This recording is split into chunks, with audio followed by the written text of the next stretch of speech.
our organization, but also within the acumen that's out there, that we've got nothing but opportunity.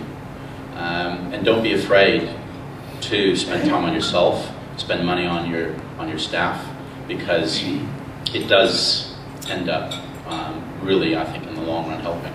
So I suppose I want to leave you off with a program that we put in because of how important this was, called BAM. I used to say BAM, all the time, BAM.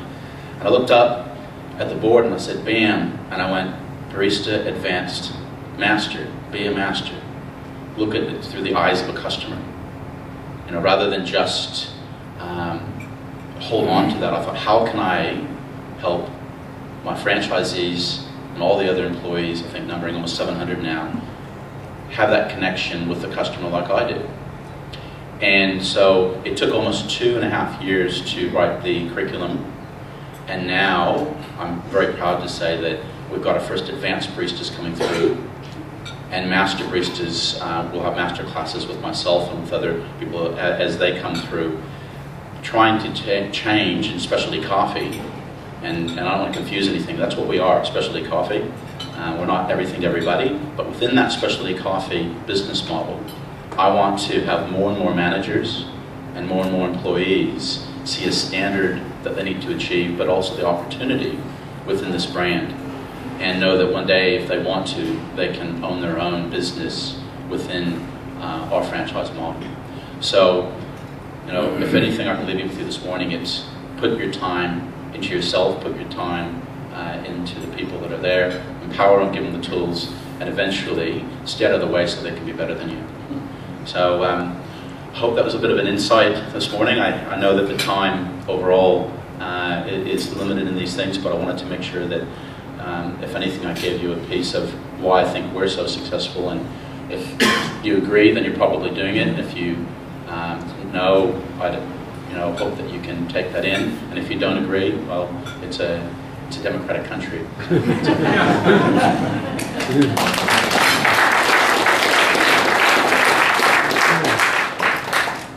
Firstly, Kenton. I want a coffee. That's not a coffee. Yeah. It's too early for that.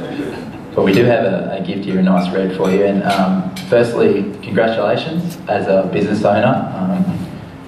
I think Zaraffas was in the top 20 BRW fastest franchise this year.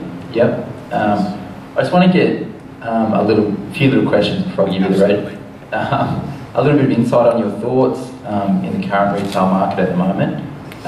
There has been some big franchisees, such as Souvlaki Hut, that have gone by the wayside in recent times.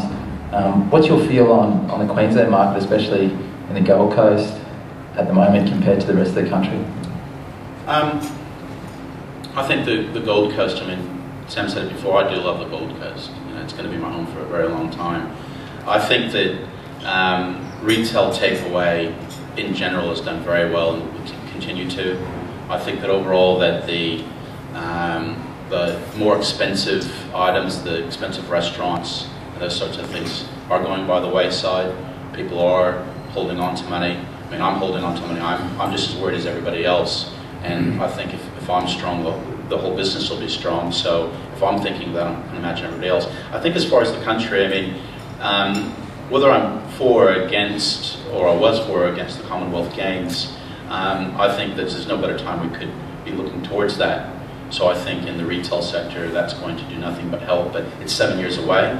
So I would say put the time and energy into our businesses here in the Gold Coast, not forget that we are all in it together.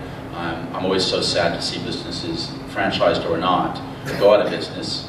And I would say educate yourself about the laws that are coming up within wages and everything else, and have your mind around business, because it's probably never been tougher, but there's never been a better place to do it. So, I think, dig the heels in and really take a hold of your future. And, I think we're just as likely to succeed here as anywhere else. And why would you want to do it somewhere else? Okay, so what motivates Kenton Campbell to continue to grow the Zaraffas franchise? You could quite easily sit back and take a back seat now, but I'm sure you've probably got goals ahead. Is it 100 stores, 200 stores?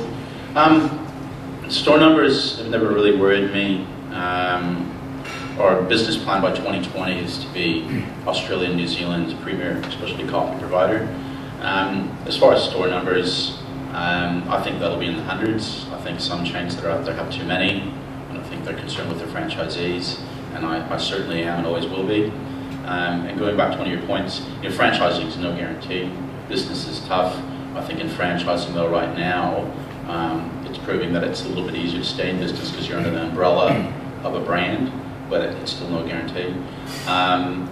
So what motivates me, might surprise you guys, maybe some, maybe not. I mean, 2 years ago, if you were here, I would have spoke about it, but I was just recently out with National Geographic's Critter Cam trying to put it on a well.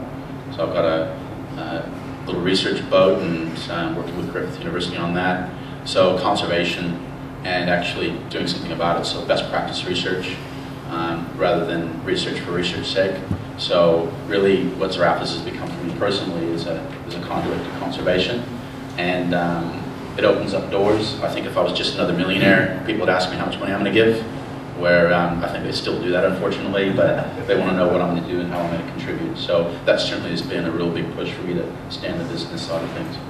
Okay, thanks. One last question, I'll let you go. If you could talk to one person in history, you mentioned Steve Jobs before, who would it be and why?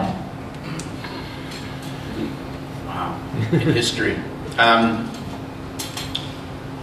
Look, I mean, I suppose that's top of mind, and it's probably, and was certainly one of the ones I would have loved to have met.